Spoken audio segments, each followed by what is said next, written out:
के सुझाव दिनु त प्रधानमन्त्रीलाई? अब उहाँले चाहिँ अब धेरै नयाँ कुराहरू गर्ने खालको कुरा गर्नु भएन। अब अहिलेको अवस्थामा भ्रमणको जे अहिले उठिरहेका के क्वेसनहरूको बारेमा कुरा गर्नुभयो। सबभन्दा पहिलो कुरा हामीले दिएको सजाव, मैले नै दिएको सुझावहरूको कुरा भन्नुहुन्छ भने पहिलो कुरा नेपालको प्रधानमन्त्रीले अन्तर्राष्ट्रिय कुनै पनि देशमा भ्रमण गर्दाखेरि कुनै एउटा देश विशेषबाट सुरुवात गर्नुपर्छ, त्यसलाई परम्परा बनाउनुपर्छ भन्ने खालको जुन चर्चाहरू अहिलेसम्म चल्दै आएको छ, यो चर्चा सदाका लागि अन्त्य गरिनुपर्छ।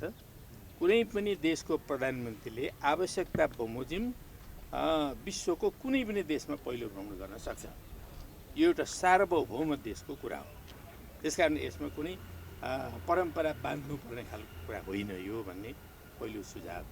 अरूहरूले पनि धेरैले यही सुझाव दिनुभएको छ नम्बर 1 मा। नम्बर 2 मा योभन्दा अगाडि यो 2 मा चाहिँ अहिले विश्वको परिस्थिति बडो ठुलो मात्रामा परिवर्तन हुँदै गइरहेको छ। खास गरिकन यो ब्रिटेन वुड सिस्टम जुन हो, ओल्ड अर्डर जुन छ संसारमा, यो ओल्ड अर्डर कमजोर हुँदै गएको र नयाँ वर्ल्ड अर्डर स्थापना गर्नुपर्छ। युनिपोलर वर्ल्ड होइन, अब मल्टिपोलर वर्ल्ड बन्दै गएको छ भन्ने कुरा अहिले संसारव्यापी रूपमा यो उठेको छ। यो कुरालाई ध्यानमा राखेर हाम्रो देशले आफ्नो परराष्ट्र नीतिलाई स्थिर गर्नुपर्छ, विकास गर्नुपर्छ भन्ने दोस्रो सुझाव। तेस्रो, चीन भनेको चाहिँ एउटा अहिलेको संसारमा विकासवान तर दोस्रो शक्ति चाहिँ भइसकेको शक्ति हो मुलुक, जो हाम्रो छिमेक नै छ। र त्यो छिमेकबाट, त्यो शक्तिबाट जुन ढङ्गको लाभ हाम्रो देशले विकास गर्नको लागि प्राप्त गर्नुपर्ने हो, त्यो अझै प्राप्त गर्न सकेका छैनौँ हामीले। त्यही कारण त्यो प्राप्त गर्न सक्ने भिजनका साथमा हाम्रो देश अगाडि बढ्नुपर्छ र प्रधानमन्त्रीको भ्रमणमा पनि यो कुरालाई दिमागमा राखेर अगाडि बढ्नुपर्छ भन्ने अर्को सुझाव। त्यस्तै विगतमा प्रधानमन्त्री केपी ओलीकै भ्रमणको बेलामा यो पारावहन प्रोटोकलमा चीनसँग पनि हामीले हस्ताक्षर गरेका छौँ। तर पारावहन सुविधालाई चीनतिरबाट पनि सहज बनाउने कुराहरूमा जुन प्रकारका पूर्वाधारहरूको विकास गरिनुपर्ने छ, त्यो पूर्वाधार चाहिँ अहिलेसम्म पनि विकास भएको छैन। जसले गर्दाखेरि निर्वाध पारावहन चीनबाट पनि प्राप्त गर्न सकिने जुन एउटा आधार तयार पार्नुपर्ने हो, त्यो आधार तयार पार्ने काम अझै भएको छैन। यी कुराहरूलाई चाहिँ गर्ने कामहरूमा एक्सपिडाइट गर्ने ढङ्गले नयाँ कुनै अन्डरस्ट्यान्डिङ, प्लानिङ आदि यो कुराहरूको बारेमा सोचियोस् भन्ने अर्को कुरा। त्यस्तै नेपाल जलस्रोतमा यति धनी छ भनेर हामी भनिरहेका छौँ, करिब 1 लाख मेगावाट उत्पादन गर्न सक्छौँ भनिरहेका छौँ। हाम्रो चाहिँ सरप्लस बिजुली हामी बेच्छौँ भनिरहेका छौँ र त्यसको लागि भारत र बङ्गलादेशमा सुरुवात पनि गऱ्यौँ, त्यो राम्रै कुरा हो। चीनसँग किन नगर्ने? जबकि आजको यो क्लाइमेट चेन्ज भइरहेको संसारमा, ग्लोबल वार्मिङ बढिरहेको संसारमा अब कार्बन उत्सर्जन गर्ने इनर्जीले अब मानव जातिलाई हित पर्दैन। एकपछि अर्को विश्व सम्मेलनहरू भइरहेका छन् र अब ग्रिन इनर्जीतर्फ जानुपर्छ भनिरहेका छन्। चीनमा त्यसको मात्रै ग्याप हेर्ने हो भने लाखौँ मेगावाट इनर्जीको, ग्रिन इनर्जीको आवश्यकता छ चीनमा। त्यसकारणले चीन पनि हाम्रो एउटा जलविद्युतको व्यापारको मार्केट बन्न सक्छ। यो मार्केट खोल्न सक्नु पर्यो र चीनसँग पनि हामीले ट्रान्समिसन लाइन किन विकास नगर्ने? त्यो ट्रान्समिसन लाइन विकास गर्न सक्यौँ भने नेपालले आफ्नो सरप्लस बिजुली बेच्नको लागि नयाँ क्षितिज, मार्केटको नयाँ क्षितिज खुल्दैछ। बिजुली उत्पादनै होइन 2000 मेट्रिक टन जम्मा मेगावाट। त्यही त, अरू त हाम्रो सम्भावनाको कुरा भन्नुहुन्छ भने त 1 लाख छ नि।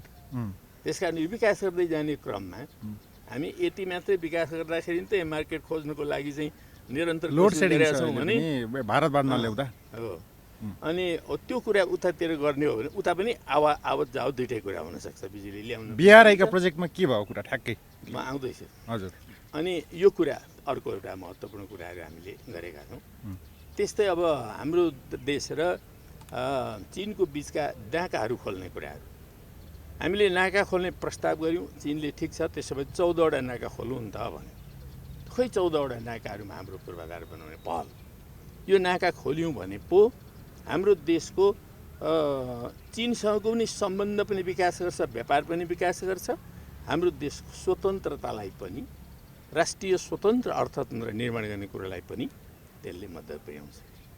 त्यस्तै अब यो बिआरआईको कुरा जुन छ, बिआरआई अहिलेभन्दा 10 वर्ष अगाडिबाट चीनले सुरुवात गरेको अवधारणा हो।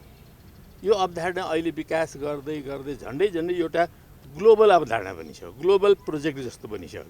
किनभने अहिले विश्वका 153 मुलुकहरूसँग बिआरआईका प्रोजेक्टहरूको सहमति भएको छ। 3000 करिब सम्झौताहरू बनिसकेका छन् र यो बिआरआई र ती मुलुकहरूको बिचमा लगानी मात्रै हेर्दा पनि $1.4 ट्रिलियन को लगानी भएको देखिन्छ र चीन र यो बिआरआई मुलुकहरूको बिचको ट्रेड मात्रै, व्यापार मात्रै हेर्नुभयो भने पनि $5 ट्रिलियन भन्दा बढीको व्यापार हुन थालेको छ।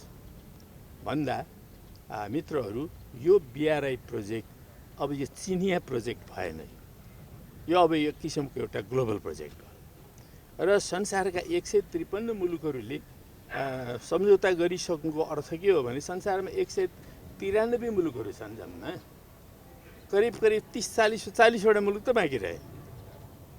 भनेको 2/3 भन्दा बढी मुलुकहरूको लागि बिआरआई आवश्यक रहेछ, फाइदाजनक रहेछ, लाभकारी रहेछ। ती कुनै पनि मुलुकले यो के अरे डेप ट्र्याप भनेका छैन। डेप ट्र्याप थियो भने कहीँ न कहीँबाट आवाज त उठ्थ्यो, त्यस्तो छैन। तर त्यो 40वटा मुलुक पनि सबैले यो भनेका छैन। एकाध मुलुकका एकाध नेताहरूले डेप ट्र्याप भन्ने खालको कुरा उठाए। त्यही कुरालाई हाम्रो देशका पनि केही नेताहरूले यो चाहिँ के अरे डेप ट्र्याप हो भन्ने खालको कुराहरू उठाएका छन्। यो नितान्त आग्रहको कुरा हो। यो कुनै तथ्य प्रमाणबाट प्रमाणित चिज होइन। त्यसो हुनाले बिआरआई लिनु हुँदैन भन्ने होइन। बिआरआई लिँदा पनि नेपाल त एउटा सोभरेन कन्ट्री हो नि, इन्डिपेन्डेन्ट कन्ट्री हो। कुन चाहिँ प्रोजेक्टमा हामीले अनुदान लिन सक्छौँ, नेगोसिएसनमाथि भर पर्छ। कुन चाहिँ प्रोजेक्टमा हामीले लोन लिन सक्छौँ, नेगोसिएसनमाथि भर पर्छ। कुन चाहिँ प्रोजेक्टमा लोन लिँदा पनि सबभन्दा सफ्ट लोन लिन्छौँ, नेगोसिएसनमाथि भर पर्छ। त्यसकारणले नेपालले आफ्नो राष्ट्रिय हितलाई सर्वोपरि राखेर छिमेकीहरूसँगका सम्बन्धहरू, विश्वसँगका सम्बन्धहरू राख्नुपर्छ र बिआरआईबाट चाहिँ हामीले लोन चाहिँ लिनै हुँदैन भन्ने खालको जुन कुराहरू आएको छ, यो पूर्वाग्रहपूर्ण कुराहरू मात्रै हो। यस्तो कुराका पछाडि नेपाल जस्तो एउटा स्वतन्त्र मुलुक, जसले स्वतन्त्रता दिवस पनि मनाउँदैन, जसको स्वतन्त्रता दिवसै छैन, हामी सदा सर्वदा स्वतन्त्र मुलुक हो। यस्तो मुलुकले त्यो प्रकारको कुनै पनि प्रकारको चाहिँ बाह्य प्रेसरहरूको आधारमा आफ्ना नीति बनाउने होइन। हामीले स्वतन्त्रताका साथ बिआरआई प्रोजेक्ट पनि लिनुपर्छ। अरू कुनै पनि देशहरूबाट लिने सहयोगहरू, सम्झौताहरू हाम्रो देशको आवश्यकता बमोजिम गर्नुपर्छ। सत्ता सञ्चालकहरू चाहिँ यो भू राजनीतिक जटिलताका कारण अलि समस्यामा परे जस्तो देखिन्छ नि। भू राजनीतिक जटिलता अहिले मात्र होइन, धेरै अगाडिदेखि भएको छ र यो अहिलेको कन्टेक्स्टमा भनिदिनु न। जारी रहनेछ। त्यसो हुनाले भू राजनीतिक जटिलताभित्र सत्तारूढ दलहरू पर्नुपर्ने आवश्यकता छैन, हाम्रो देश पर्नुपर्ने आवश्यकता छैन। कुनै नेताहरूलाई त्यस्तो कम्प्लिकेसन छ र कुनै प्रकारको चाहिँ त्यसैबाट डिप्रेसन पैदा भएको छ भने त बेगल कुरा भयो। तर चाहिँ नि नेपाल एउटा इन्डिपेन्डेन्ट कन्ट्री हो, हेल्दी ढङ्गले हामीले अगाडि बढ्नुपर्छ।